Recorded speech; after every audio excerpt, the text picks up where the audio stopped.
Bu, kalian lihat nih. Nih, yang keluar nih kotak ajaib ya. Kotak ini yang bisa nyelamatin kita di akhirat.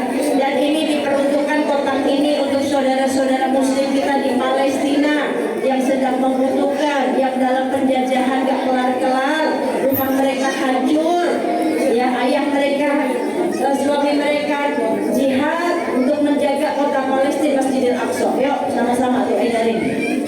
Ya. Kebayang gak seandainya dosa-dosa itu mengeluarkan bau, maka gak ada yang satu sama lain saling berdekatan. Ini yang tak terlihat tapi Allah tahu adalah dosa. Jadi sibuk saja kita dengan dosa kita, gak usah sibuk dengan dosa orang lain, Bu. Gak usah nilai dosa orang lain, jangan benci orangnya, tapi benci dengan apa yang dia perbuat baru boleh. Tapi untuk benci orangnya gak boleh. Allah saja gak benci hambanya.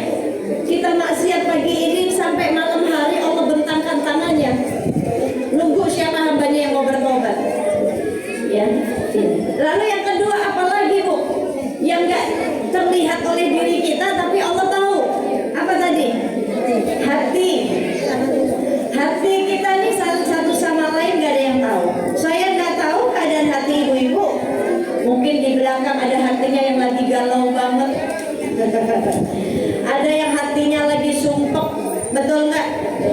Tapi ada yang lagi hatinya walaupun dikasih ujian, hatinya damai-damai aja, hatinya tenang-tenang aja. Gak ada yang tahu keadaan hati kita satu sama lain, tapi Allah tahu keadaan hati kita.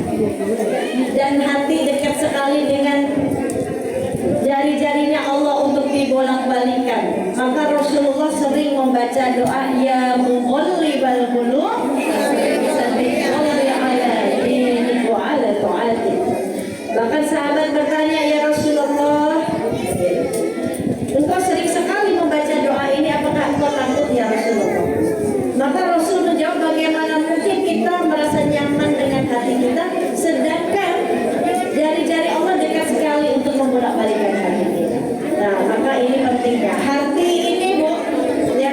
Dalam hadis dikatakan bahwa Allah mempunyai wadah, ya. Allah mempunyai wadah dari para penghuni bumi. Wadah itu adalah hati, dan hati ini tempat pandangannya Allah. Hati itu tempat Allah memandang. Bu, namanya tempat nih, namanya wadah. Ini saya ada gelas nih, saya mau nuangin air di gelas ini. Kalau gelasnya kotor, saya nggak akan nuangin air buat saya minum di gelas yang kotor. Ya, itu. Begitu juga Allah saat memberikan nur, memberikan cahaya di hati kita, mau kasih hidayah kita, Allah lihat dulu nih hati kita. Nih hatinya nih ada dengki nggak sama orang? Nih hatinya nih ada sombong nggak? Nih hatinya nih ada benci nggak? Ini hatinya bisa maafin nggak? Ada dendam nggak? Ini hati. Bu, ini penyakit hati. Kalau ada dengki, sombong, benci, nggak bisa maafin orang, dendam, Bu, istilahnya udah stadium 4. Udah akut banget penyakitnya. Kalau udah stadium 4, dokter udah nyerah, angkat tangan. Udah innalillah ini. Ya. Kalau kita punya sakit, badan kita sakit kepala, kita nggak nyaman setiap hari sakit kepala. Kita ikhtiar minum obat, nggak sembuh juga kita datang ke dokter. Dokter, saya sakit kepala setiap hari, tolong obatin dong, tolong dicek dong, dicek, dikasih obat sama dokter, ikhtiar. Kalau belum sembuh juga, Allah belum sembuhin, Bu, paling juga keputus dengan dunia, yaitu mati.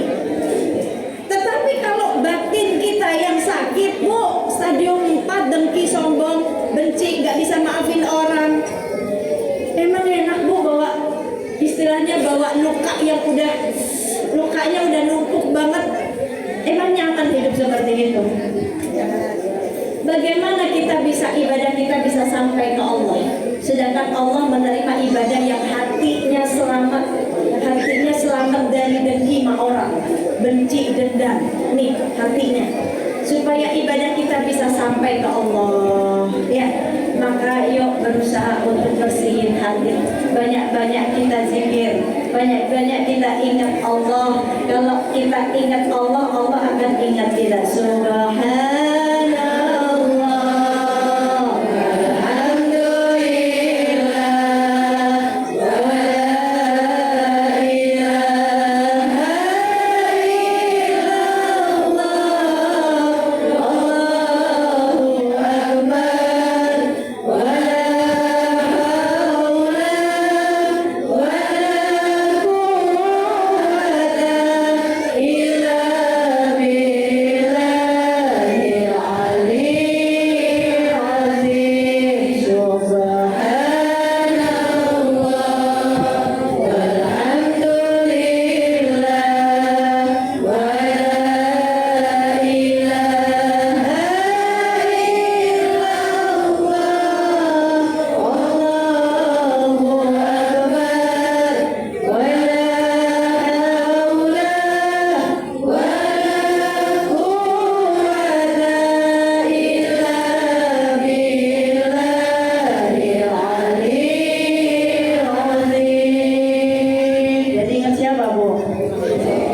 Surat apa Ibu?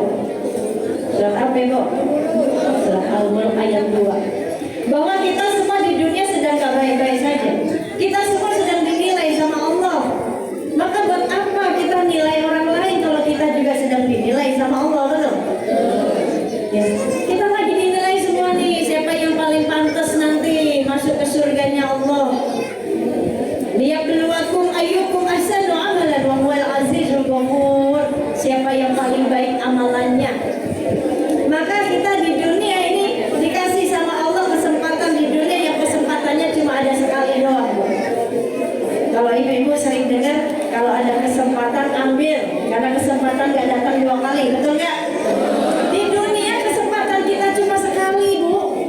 Kalau udah mati selesai. Hari ini kita tinggal di dunia, dunia nyata, akhirat cerita. Ntar aja deh, pakai jilbabnya nanti aja. Kalau udah nikah, udah punya suami, belum sempat nikah udah mati. Ya, ntar aja deh sedekahnya. Ntar aja deh, apalagi baca Qurannya, ntar aja lah sholatnya. Segala-segalanya dientar-entarin. Bu, mati gak nunggu entar-entar? Mati gak nunggu tua dulu, enggak, yang muda mati. Mati gak nunggu sakit dulu, yang sehat mati. Suami saya 40 tahun, Bu, masih sehat, masih muda, mati. Tapi gantengnya iya, Pak. Bu, datangkan suami ibu. Datangkan saya pun datangkan suami ibu. Gimana sih? Gak boleh banding-bandingin. Gak boleh banding-bandingin, kan suami ibu marah. Allah. Masih sehat, masih muda, mati. Siapa yang bisa menjamin kita panjang umur? Ada yang bisa jamin? Gak ada yang bisa jamin kita panjang umur. Allah. Nah ini.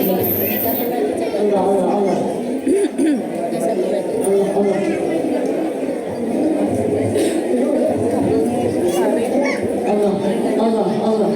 Allah.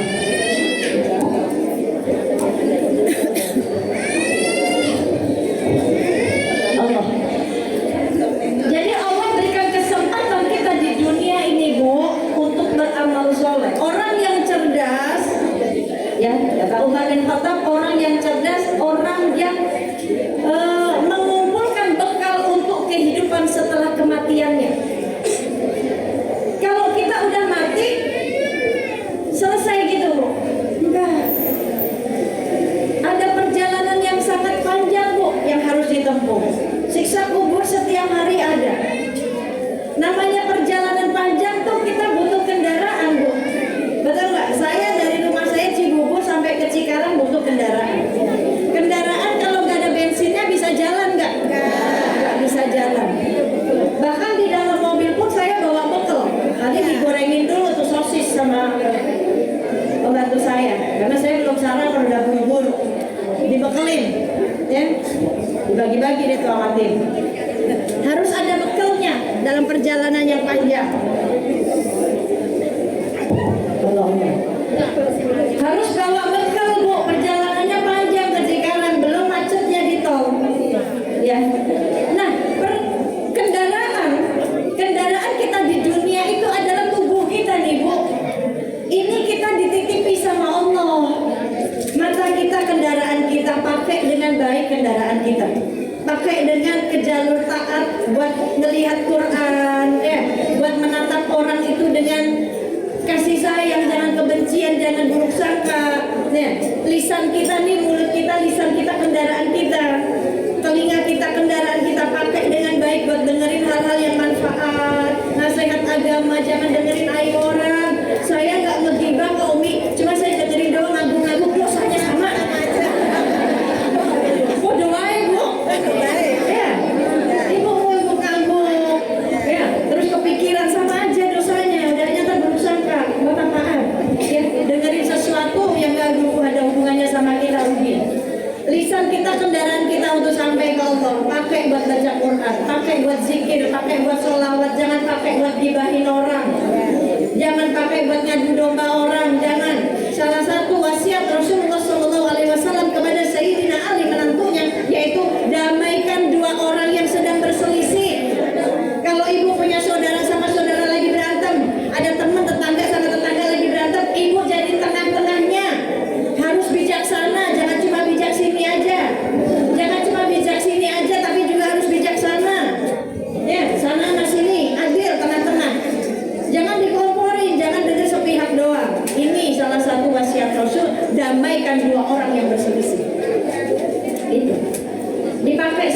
anggota tubuhnya ini kendaraan kita, Bu. Mumpung sehat, pakai buat ibadah, pakai buat taat kepada Allah. Karena kalau Allah sudah ambil waktu kita, Bu, di dunia, terus kita belum siap dengan bekal kita, sedangkan perjalanan setelah kematian itu panjang, Bu. Mereka orang-orang yang sudah meninggal duluan, Bu, itu mereka nungguin sampai kiamat semua dibangkitkan. Berarti perjalanan mereka itu kan panjang, lama. Setiap hari ada siksa kubur, setiap hari ada pertanyaan. Nah, kita perjalanan kita singkat, nggak ada yang tahu besok siapa yang duluan. Ibu mau duluan silakan. Saya belakangan aja. Kan gitu, nggak ada yang tahu. Nah, maka selama di dunia ini kendaraan kita dipakai buat ibadah, pakai buat sholat. Kita sholat dapat pahala nggak? Dapat. Itu bahan bakarnya tuh sholat. Kendaraan kita butuh bahan bakar. Ya, mobil kalau nggak ada bensinnya nggak akan jalan. Ini kendaraan kita butuh dikasih bahan bakar. Bahan bakarnya apa? Sholat. Dengan sholat kita sehat tubuh kita, Bu. Gerakan-gerakan sholat itu menyehatkan tubuh kita. Ya. Bahan bakarnya sholat. Nah, kalau kita sholat dapat pahala nggak? Dapat pahala nggak kalau kita sholat? Itu bekalnya yang kita bawa. Mata kita pakai buat lihat Al-Quran. Ya, kendaraan kita nih, kita isi bahan bakarnya dengan apa? Mata kita pakai buat baca Quran. Baca Quran dapat pahala nggak? Dapat. Itu bekalnya. Kan gitu. Lisan kita pakai buat baca Quran. Ya. Buat sholawat, buat zikir. Dapat pahala nggak? Dapat. Itu bekalnya. Kan gitu. Nah, kalau kendaraan ini nggak dipakai buat ibadah, terus mau dipakai buat apa? Maksiat, sayang sekali. Dunia nyata, akhirat cerita. Ya. Tapi kalau kita udah mati, baru tuh, Bu, akhirat nyata. Oh, ada siksa kubur setiap hari yang harus saya alami. Oh, ternyata di dunia, coba kemarin di dunia saya sholat, coba kemarin di dunia saya baca Quran, coba di dunia kemarin saya sedekah, coba di dunia kemarin saya taat. Bu, udah telat. Minta sama Allah satu hari dihidupkan di dunia, nggak akan mungkin. Kan gitu. Nah, ini kesempatannya di dunia. Maka yuk, sama-sama kita semua ini sedang ikut lomba lari. Lomba lari ya finishnya, kalau nggak surga neraka. Nah, kita mau finish di mana, Bu? Semua orang pasti pengen finishnya di surga. Ya, kita semua lagi lomba lari, Bu. Capek pasti lomba lari, namanya lari. Tapi kalau kita ngos-ngosan, kita capek, kita istirahat dulu sebentar boleh, asal jangan kita mundur lagi atau nggak mau maju, putus asa sama rahmat Allah. Maksudnya gimana? Kalau kita di dunia dikasih ujian, Bu, dunia itu tempat kita bersusah payah dengan segala ujian-ujian kita, tempat kita berlelah-lelah di dunia. Tetapi jangan kita putus asa, maju lagi. Kalau kita maju lagi, Allah semakin maju ke kita, Bu. Kalau kita dengan berlelah-lelah di dunia tapi kita sabar, kita yakin bahwa tempatnya kita ini bukan cuma di dunia, yang abadi nanti di surga, maka jalan kesusah payah di dunia ini akan kita lewati. Kan gitu. Nah, ini ibu-ibu yang dirahmati oleh Allah. Di sini kita mau membicarakan tentang bagaimana Rasulullah SAW sudah mengajarkan kita arti ketulusan, arti cinta, arti pengorbanan. Bu, kenal Rasulullah nggak? Kenal nggak? Kenal apa cuma tahu doang? Hah? Kenal apa cuma tahu doang? Tahu sama kenal beda loh. Hah? Tahu sama kenal beda. Ibu tahu saya, ini banget saya. Ibu tahu saya di sosial media ada, di Google ada, mau cari berita apa saja tentang saya ada, silakan. Mau kepoin juga monggo. Bu, saya tanya, kepo boleh nggak? Boleh. Boleh nggak kepo? Boleh.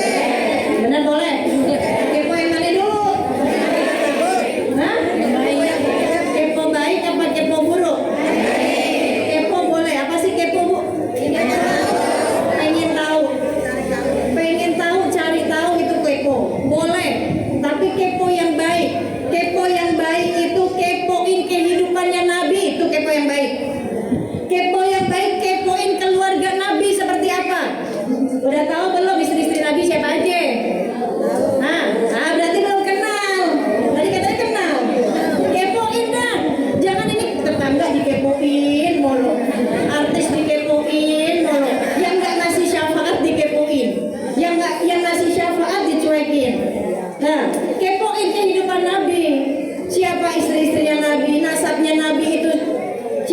nama ayahnya, kakeknya, semua dikepoin, cari tahu ya pengorbanannya Nabi seperti apa, cintanya Nabi sama umatnya seperti apa, pengorbanannya Nabi seperti apa, ujiannya istri-istri Nabi seperti apa. Itu kepo yang baik, supaya apa? Nambahin iman kita makin cinta sama Nabi. Kan gitu, Nabi aja cintanya nggak pernah pudar Bu sama kita. Ini kepo, tetangga beli mobil dikepoin, tetangga bangun rumah dia pusing. Dia dapat duit dari mana ya? Rasanya suaminya kerjanya cuma security doang, sampai rezeki lakinya dikepoin. Ya, yang dikepoin udah tidur sampai ngimpi, dia ngepoin, boro-boro ngimpi tidur juga belum. Stres sendiri Bu, rugi gak kira-kira hidup begitu? Itu baru kepo gak baik. Ngapain kepoin kehidupan artis? Kenal juga kagak Bu? Emang dapat apa ya saya tanya? Artisnya juga belum dijamin masuk surga, ya kan gitu? Kitanya juga belum. Kepoin tuh yang bisa nyelamatin kita ke surga, baginda Nabi Muhammad SAW. Ini kenal, baru kenal, jangan cuma sebatas tahu. Kalau kita cuma tahu kok gak akan ada cinta. Gak akan ada cinta. Oh saya tahu dia mau bebek nih. Oh dia begini, cuma tahu, tapi gak kenal, gak akan ada saya. Tak kenal maka tak sayang. Kan gitu. Kan Nabi juga gitu. Kalau cuma tahu Nabi doang, tapi gak kenal sama Nabi, bagaimana ada cinta di hati kita? Kan gitu. Kenalin Nabi. Bagaimana cara kenalin ya Allah? Bagaimana Nabi itu berkorban banget buat kita. Gak cuma hartanya Bu, gak cuma hartanya dikorbankan, nyawa, fikirnya, diamnya Nabi mikirin kita coba. Ya. Nabi berusaha banget kepengen semua umatnya masuk surga.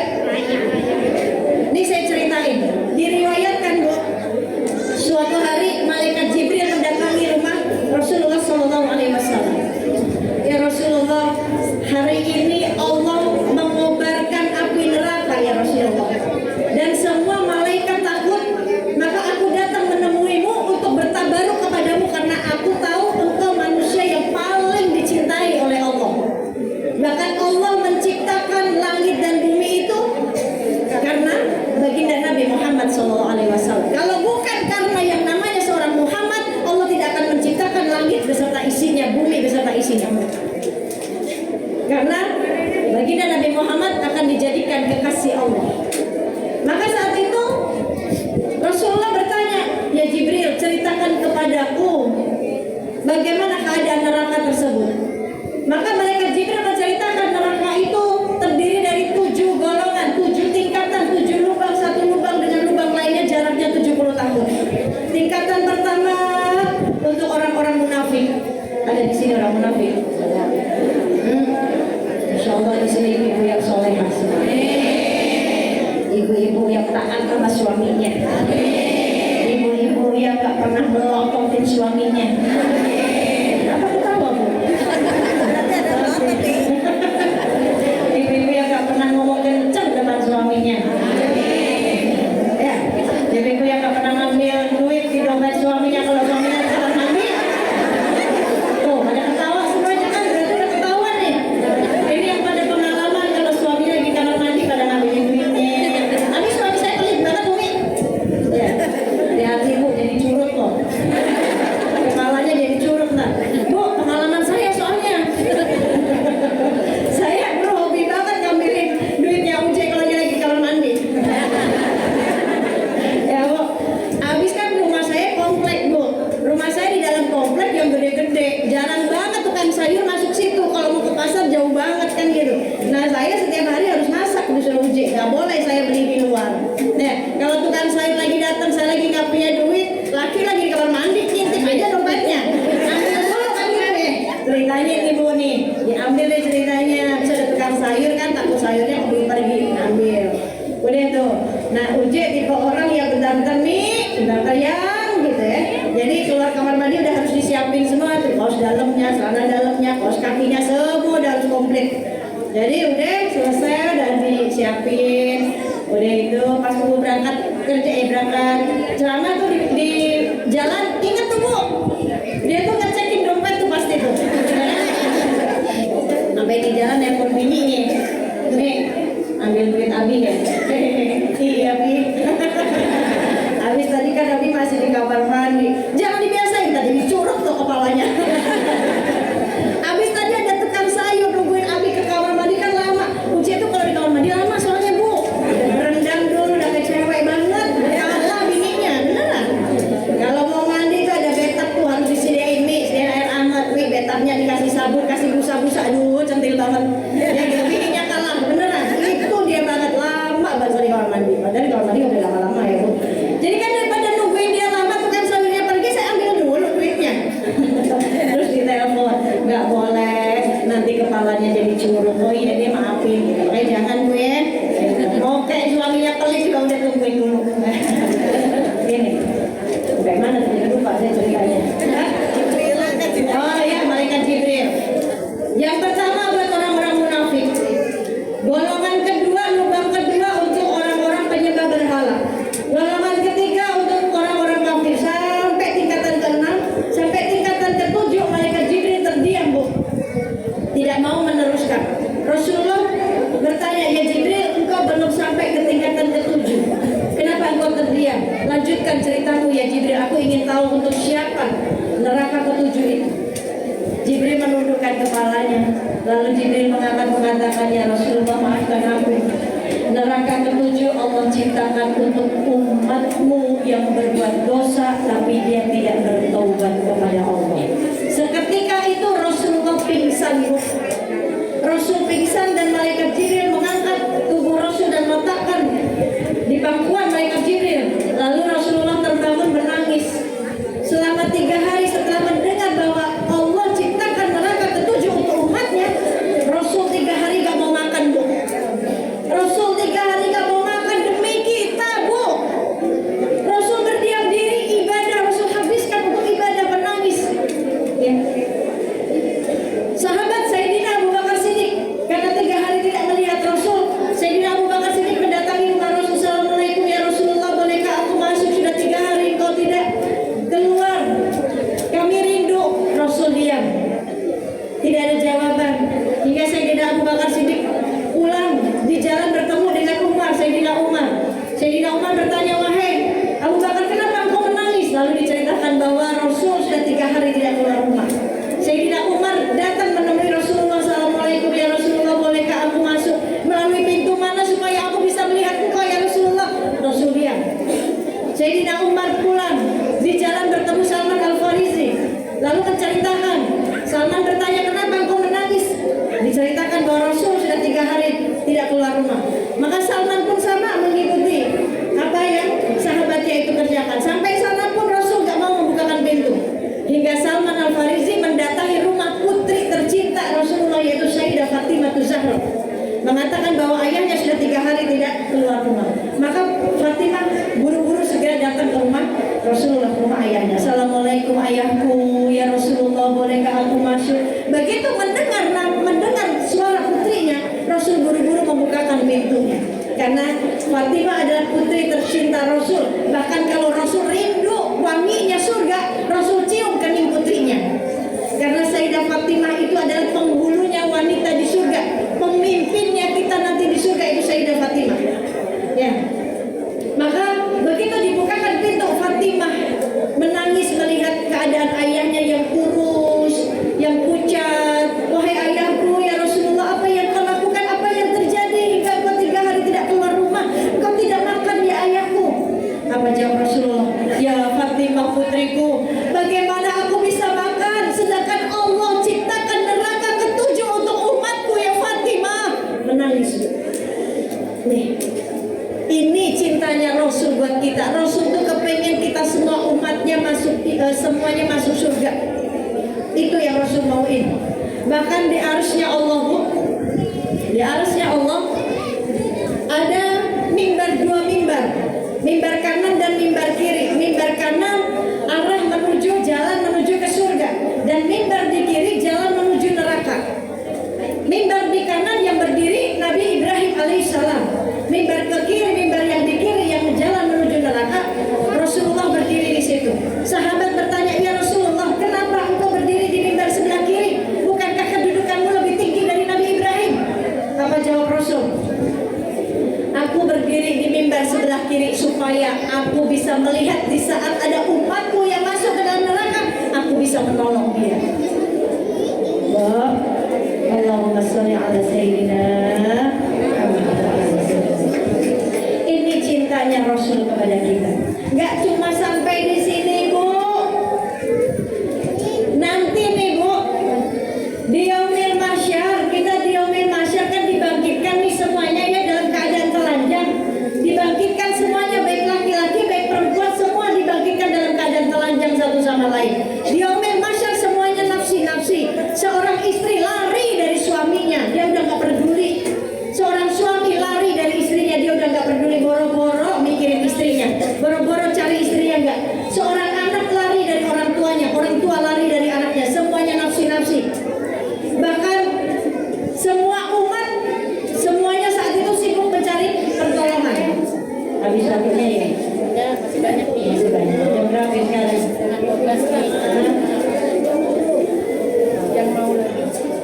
Ini infaknya tadi. Ya, Bismillah. Berapa ini? 8 juta. Jadi infak yang keliling yang buat saudara-saudara di Palestina dapat 8.325.000. Alhamdulillah. Bagi yang mau lagi nanti di terakhir. Jadi lupakan saya. Pakai mana tadi?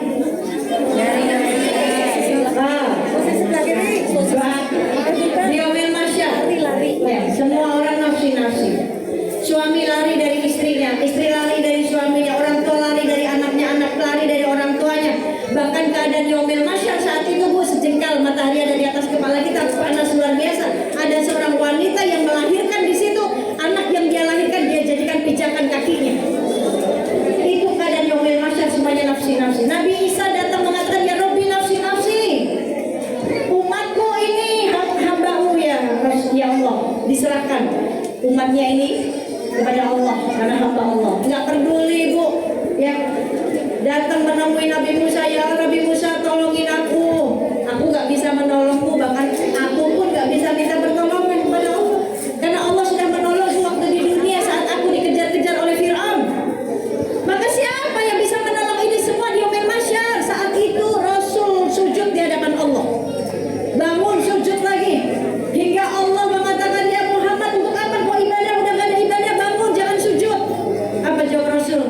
Aku memohon kepadamu ya Allah, selamatkan umatku ya Allah, ampuni dosa umatku ya Allah, mereka ketakutan, mereka kepanasan, ampuni dosa umatku ya Allah, tolong selamatkan mereka. Nih Rasul. Bahkan diriwayatkan suatu hari Rasul pernah tidur, Bu, istirahat di rumah istrinya Ummu Aisyah. Suatu hari di malam hari Ummu Aisyah terbangun, tidak dilihat Rasulullah SAW. Tidak dilihat ya Rasulullah. Maka dicari oleh Ummu Aisyah, kemana Rasulullah? Ternyata Rasulullah ada di dalam masjid sedang sholat. Ditungguin, lama sekali sholatnya. Satu malam bisa 1000 rakaat Rasul sholat. Bahkan Rasul membebaskan sorbannya. Ya, Rasul taubat satu malam, Rasul bisa 100 kali taubat lebih hingga kakinya bengkak. Selesai sholat, Ummu Aisyah bertanya, ya Rasulullah, kapan engkau tidurnya ya Rasulullah? Istirahatlah sebentar saja. Engkau kan manusia yang masuk gak punya dosa. Apa yang kau lakukan ya Rasulullah? Untuk apa? Istirahatlah, tidurlah. Apa jawab Rasul? Ya Aisyah, jikalau aku tidur, bagaimana siapa yang akan menangisi umatku ya Aisyah? Itu jawab Rasul. Tapi ya Rasulullah, aku perhatikan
domba lagi. Yang senangnya dulu namimah ngadu domba, kita udah gak mau ngadu domba lagi. Yang masih kasar sama suaminya, lemah lembutlah dengan suamimu. Wahai para istri, tiket surgamu ada pada suamimu. Perempuan dapat surga, betul. Al-jannatu tahta min ummahat.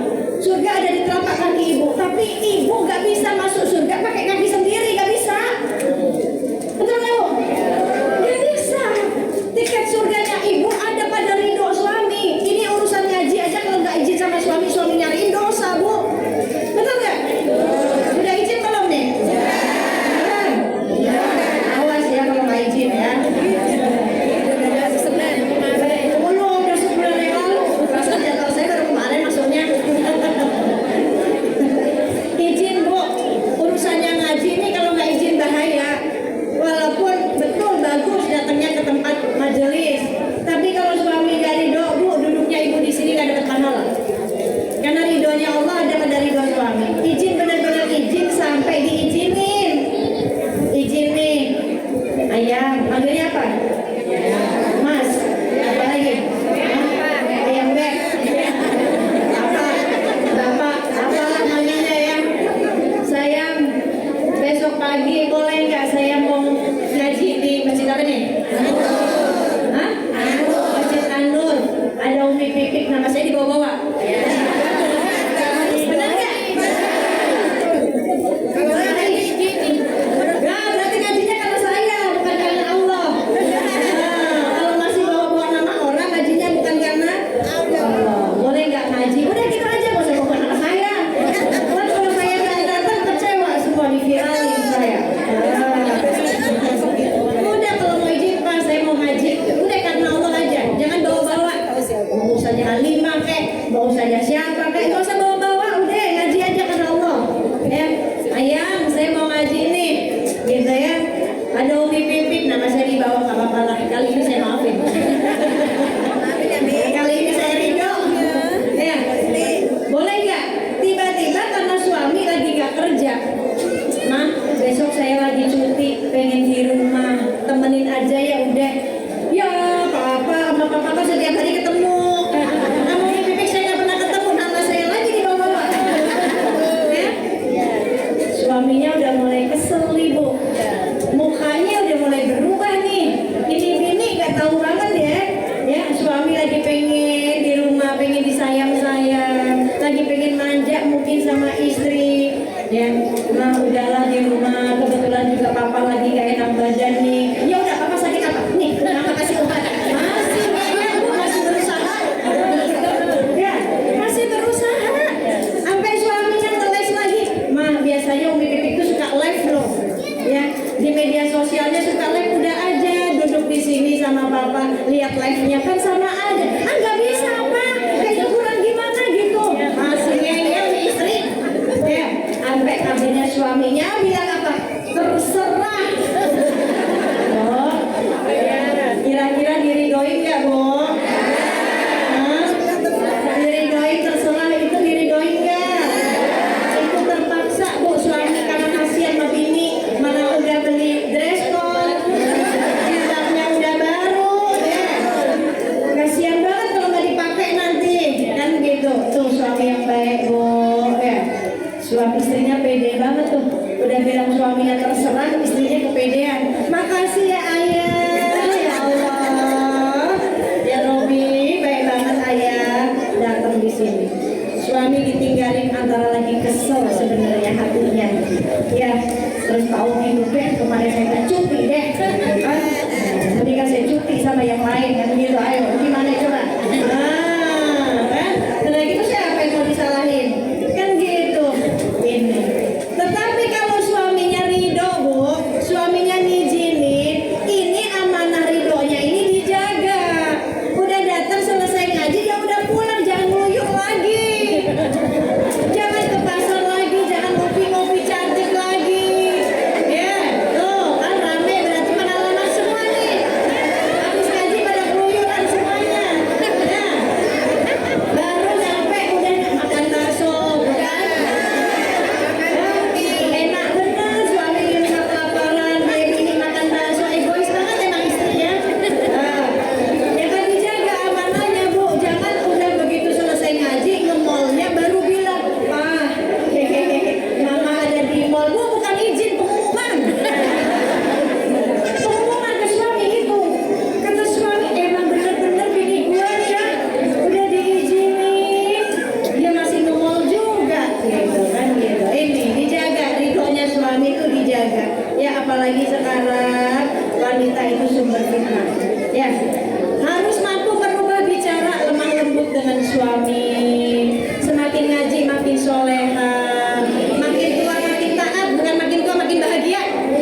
Terus kalau udah taat pasti bahagia insya Allah. Kalau bahagia belum tentu ada taat di situ. Orang maksiat bahagia aja, tapi nggak ada ketaatan. Tapi kalau semakin tua kita semakin taat, insya Allah di situ ada kebahagiaan. Kan gitu, ada berkah. Yang pertama merubah bicara kita. Kalau kita udah sering ngaji. Yang kedua merubah pakaian kita, Bu. Maksudnya gimana, Umi? Makin ngaji harus mampu merubah pakaian kita. Apakah harus seperti saya? Enggak. Cadar saya juga belum jaminan diri saya masuk surga. Tapi bagaimana pakaian kita ini menjadi pakaian takwa, menjadi pakaian malu. Jangan semakin ngaji semakin tabarut, semua emasnya dipakai. Dandannya menor banget kalau lagi ngaji. Giliran ketemu suami di depan suami kayak zombie semuanya. Pakai daster semuanya, mukanya pucat. La ilaha illallah. Giliran ngaji keluar, semuanya kayak merdeka semuanya, cetar semuanya, pakaiannya tabarut. Jadi akhirnya pada saingan, yang ini pakai dress code ini, yang ini pakai dress code ini, saingan buat apa sih, Bu? Kita mau ngaji bukan buat fashion show. Kita mau ngaji bukan mau fashion show. Ya, udah nggak usah pakai dress code musingin suami. Bikin lemari perlu banget. Ya, mau ngambil yang biru, yang putih jatuh, yang biru, yang hitam jatuh, yang putih jatuh, saking numpunya. Bu, hati-hati hisapnya loh. Ini saya ngomong begini karena saya pengalaman dulu. Sekarang gantian kami nih. Ini saya cerita dikit ya. Ya, tapi jangan bilang-bilang. Dulu saya punya pengajian, Bu. 2007 udah punya pengajian. Udah buka majelis taklim. Nama majelis taklimnya Taklim UJ dulu. Karena yang ngajar UJ langsung. Saya bagian, oke lah, bagian ngirim undangan. Setiap undangan saya tulis dress code-nya warna pink. Besok udah ngaji lagi dress code-nya warna biru. Sampai kata UJ nih, Mi, bikin pusing aja sih. Bukan kamu yang pusing, aku yang pusing. Nanti ibunya nih. Kenapa harus pakai dress code sih? Biar di fotonya cakep tau, Bi. Kan masih begitu nih, Bu. Ya Allah, Bu, lemari saya penuh banget nih. Ya kan? Pink, biru, hijau, merah. Macam-macam warna udah kayak pelangi. Ya, Bu, setelah kejadian 2014 di saat rumah saya terbakar semuanya, dihisap sama Allah, habis nih yang saya kumpulin, habis. Ternyata kita bikin pusing suami kalau pakai dress code. Kalau nggak punya dress code, masa iya mesti utang sih, Bu? Iya. Udah berapa mas belum nih? Bu ya, janganlah, Bu, deh. Pakai hitam aja itu bagus banget. Bu, hitam itu warna pakaian sunnah buat perempuan. Hitam itu misterius, Bu. Ya, hitam itu lambang ketawaduan. Nggak ketahuan, Bu, punya baju 12, baju 10, itu aja dipakai. Ibu kalau mau ke rumah saya buka lemari saya tuh bajunya cuma paling 15 biji. Hitam semua. 15, Bu, baju saya 15 biji. Ya, karena saya dulu lemari saya lemari uji saingan. Tapi begitu kebakaran habis semua di situ baru tahu, ya Allah, seandainya nggak dikasih ujian seperti ini, sudah berapa lemari lagi saya tambahin nih pakaian saya. Ya, kalau seandainya nggak ada kebakaran ini, ya Allah, saya mungkin dihisapnya paling terakhir, Bu. Satu baju berapa lama? Kamu beli bajunya nih pakai duit apa nih? Ngutang nggak nih? Udah lunas belum? Waktu pakai baju begini kamu sombong atau enggak? Oh, ngeri banget, Bu. Dan sekarang saya udah nggak mau. Ya bajunya itu lagi. Kalau ini udah dipakai, besok bisa pakai ini lagi. Dan gitu. Cukur Pak, Bu, cuci kering pakai. Dan gitu. Jadi pakaian menjadikan pakaian kita takwa, pakaian malu. Ya, bukan kita semakin tabarut, semakin menampilkan kecantikan kita, tapi giliran dengan suami pucat semuanya, nggak mau dandan. Nah, bagaimana mau jadi ratu bidadari di surga kalau di rumah aja udah nggak mau jadi ratu bidadarinya, kan gitu. Nah, di rumah dulu jadi ratu bidadari. Menjadi pakaian malu. Waktunya habis 10 menit lagi, oke? Ya. Pakaian yang terakhir, Bu, pakaian malu. Malu sama siapa? Malu sama pemimpinnya para wanita di surga. Siapa tadi? Fatimah Az-Zahra, putri Rasulullah. Bu, putri Rasulullah ini menjadi penghulunya di surga. Bahkan nanti Allah pilih beliau jadi pemimpin wanita di surga yang membawa kita di surga itu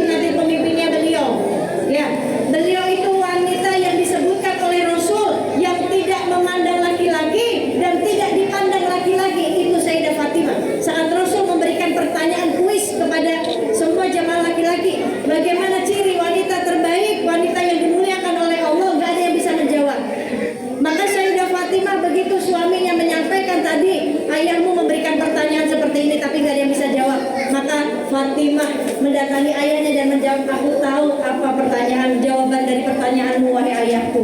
Wanita yang terbaik yang dimuliakan Allah, yang tidak memandang laki-laki dan tidak dipandang laki-laki. Rasul tersenyum dan Rasul mengatakan, itu ada pada dirimu wahai putriku. Maksudnya seperti apa yang tidak memandang dan tidak dipandang? Saat ada laki-laki mandangin kita, kita tuh risih bu, buru-buru pergi, bukan stuck di tempat. Apalagi dipandangin HRT nih, sama tinggal sendiri kayak gitu. Langsung action gitu, enggak risih, langsung pergi. Ya nggak disengajain. Bu lihat HRT lagi ngeliatin. Gampang HRT-nya ganteng. Nggak boleh bu, risih langsung menghindar. Bukan malah salah tingkah sendiri, cari perhatian enggak. Dan yang enggak memandang, tumben banget Pak RT ganteng tuh, enggak boleh.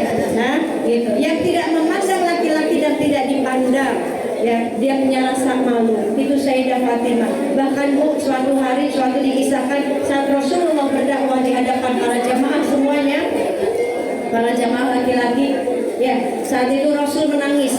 Rasul teringat satu ayat Allah di mana semua umatnya nanti, semua manusia akan berjalan di atas api jahanam. Rasul menangis di situ, Bu. Dan tangisannya gak dia bisa menghentikan tangisan Rasul. Di saat Rasul berceramah, lalu Rasul ingat bahwa semua manusia akan berjalan di atas api jahanam masing-masing. Rasul menangis di situ. Apakah nanti ini termasuk umatku? Rasul menangis. Hingga sahabatnya gak bisa menghentikan tangisan Rasul. Ya, Abu Bakar, Umar gak bisa. Hingga menantunya Sayyidina Ali memanggil putri tercintanya, wahai istriku Fatimah, ayahmu sedang menangis, hanya engkau yang bisa menghentikan tangisan ayahmu. Maka Fatimah buru-buru mendatangi Rasul saat itu berada di masjid. Begitu Sayyidah Fatimah masuk, bu, seluruh pandangan laki-laki yang berada di situ semua tertuju kepada putri tercinta Rasul ini. Begitu Sayyidah Fatimah masuk di dalam masjid tersebut, semua laki-laki bertakbir, Allahu Akbar, sambil ikut-ikutan menangis. Pertanyaannya, apa yang membuat para laki-laki ini begitu melihat putri Rasulullah itu mereka semua bertakbir? Apa? Apakah melihat, oh cantik sekali ya putri Rasulullah? Tidak. Fatimah tersembunyi, wajahnya tak terlihat, matanya aja nggak kelihatan, bu. Kalau pengen lihat di pakaiannya Sayyidah Fatimah begini nih. Nih seperti ini nih. Ini pakaiannya Sayyidah Fatimah. Dia tidak terlihat wajahnya, matanya juga nggak terlihat. Ini cadar yang saya pakai, ini cadar tarim, bu. Ini cadar tarim seperti ini. Wanita-wanita tarim pakaiannya seperti ini, benar-benar mengikuti Sayyidah Fatimah. Seperti ini. Ini saya dikasih sama guru saya cadar ini, tapi saya belum sanggup untuk pakai yang seperti itu. Saya masih eksis. Ya. Mereka bertakbir menangis. Apa yang menyebabkan? Apakah kecantikannya? Enggak, kulitnya saja enggak terlihat. Fatimah begitu menyembunyikan wajahnya, menyembunyikan tubuhnya. Tetapi apa yang membuat mereka laki-laki ini menangis bertakbir? Pakaian yang dipakai oleh Fatimah, bu, banyak sobek-sobek, bu. Banyak tambalannya, 20 tambalan lebih. Sobek-sobek dijahit lagi, ditambah lagi. Itu. Padahal yang memimpin kita di surga, penghulunya wanita di surga pakaiannya seperti itu. Nah kita dijamin masuk surga juga belum, bu? Betul nggak? Lalu terus kita mau bertabarut, mau mengumpulkan pakaian bermewah-mewahan dengan pakaian kita, nggak manfaat. Malu dengan Sayyidah Fatimah. Bahkan Sayyidah Fatimah, bu, nanti nih saking dia menjaga tubuhnya, bahkan saat beliau melihat ada jenazah digotong yang sudah dikain kafan tetapi tidak ditutup dengan keranda, ya tidak ditutup dengan kulung batang, Fatimah menangis membayangkan dirinya, mengatakan kepada Asma ini adalah putri dari Sayyidina Abu Bakar Siddiq sahabat Rasul, wahai Asma, aku sedih seandainya aku digotong seperti itu, tubuhku terlihat, postur tubuhku terlihat, aku digotong tapi tidak ditutup dengan keranda. Kan ada tubuh ya orang yang meninggal sudah ditutup kain kafan tapi tidak ditutup dengan keranda, ya. Nah Fatimah menangis, aku tidak mau postur tubuhku terlihat oleh orang lain, padahal sudah ditutup kain kafan. Kalau lihat postur tubuh kan berarti oh gemuk, kurus, panjang pendeknya pasti terlihat. Fatimah menangis, Fatimah nggak mau. Bahkan nanti di saat aku mati, kuburkan aku di malam hari supaya orang tidak melihat jasadku. Ini saking beliau menjaga auratnya, bu. Nanti nih di yaumil mahsyar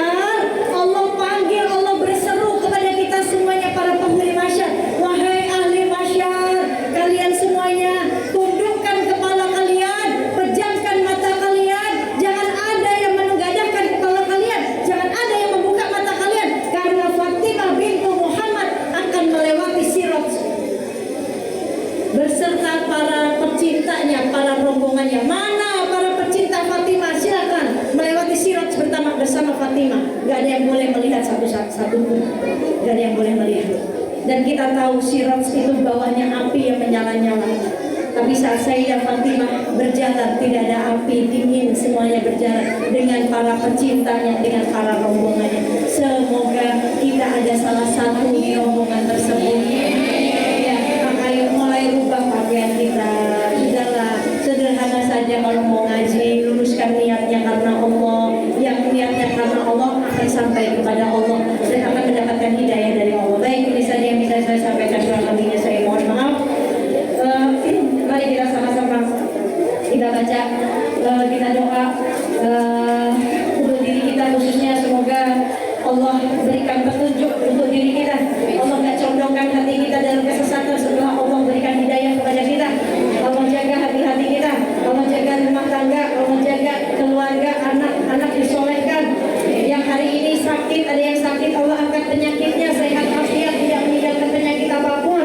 Yang hari ini punya hajat, ingin punya keturunan, semoga Allah berikan keturunan yang soleh dan solehah. Yang hari ini punya hajat supaya lunas hutangnya, Allah berikan rezeki dari Allah yang tidak disangka-sangka, lunas hutangnya semuanya. Yang hari ini punya hajat, ada yang meminta supaya bisa berangkat umrah, memberangkatkan kedua orang tua, bisa berangkat haji, semoga Allah mudahkan rezekinya, Allah catat niatnya dan Allah mudahkan cara jalannya, berangkatnya, Allah pilih menjadi duyuf roman, tamu-tamunya Allah nanti, insya Allah bisa berangkat umrah, berangkat haji semuanya atas izin Allah. Dan yang hari ini belum mempunyai pekerjaan, Allah berikan pekerjaan yang membawa berkah. Ala hadirin ya, berikuling yati soleh wa ila hadratin Nabi Mustafa Rasulullah sallallahu alaihi wasallam. Disiril Fatihah.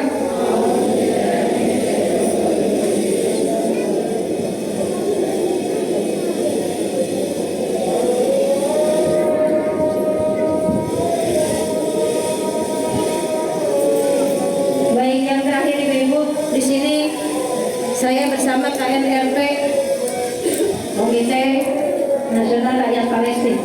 Ini yang ada di hadapan saya mau menjelaskan. Ini lagi azan, gak apa-apa yang kita teruskan karena kita juga sedang beribadah sedang azan.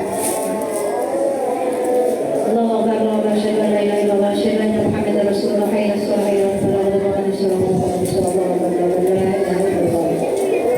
Bu, ini ada di depan saya, ini adalah wilayah Masjidil Aqsa. Yang kubah kuning ini namanya Dome of the Rock. Dan ini tempat di mana di dalamnya Rasulullah berdiri di dalam sini untuk menaik ke Sidratul Muntaha, untuk menemui Allah di dalam sini. Dan saya sudah pernah ke sini. Di dalam sini saya berdiri di tempat Rasulullah berdiri untuk naik ke Sidratul Muntaha, bertemu dengan Allah di sini. Ini namanya Masjidil Dome of the Rock. Nah, Bu, kebayang nggak ini masjid yang biasa dijajah oleh Israel, ya, yang biasa orang-orang sholat terus ditembak, ini di sini dekat sekali. Dan ini pun juga dipakai sholat kalau di sini nggak bisa sholat. Tetapi di sini lebih banyak sejarahnya. Di sini di mana Rasul berdiri di bawah, ada di masjid itu di dalam sini ada bawah, ada bawah tanah di situ Rasul berdiri dan naik ke Sidratul Muntaha di sini. Ibu kebayang nggak seandainya ini nggak ada? Seandainya ini tidak ada, Bu, ini hilang. Ya, karena sekarang ini sedang direbutkan oleh siapa, Bu? Yahudi. Yahudi sedang memperebutkan ini, menjajah ini. Ini yang belakang kelihatan. Oh, yang belakang nggak kelihatan. Ya, saya harus berdiri sih. Bu, ini ya. Kebayang nggak kalau ini nggak ada? Ya. Apa yang mau kita ceritakan kepada anak-anak kita? Apa yang mau kita ceritakan kepada anak-anak kita? Ini mereka saudara-saudara kita yang di sana di Palestina siap siaga menjaga ini, Bu. 24 jam mereka menjaga ini. 24 jam mereka menjaga ini. Mereka bertaruh nyawa, mereka mengorbankan, bahkan rumahnya hancur dibom hanya untuk menjaga ini siap siaga. Sewaktu saya ke sana, Bu, April tahun kemarin, ya saya membawa donasi dari ibu-ibu majelis taklim. Saya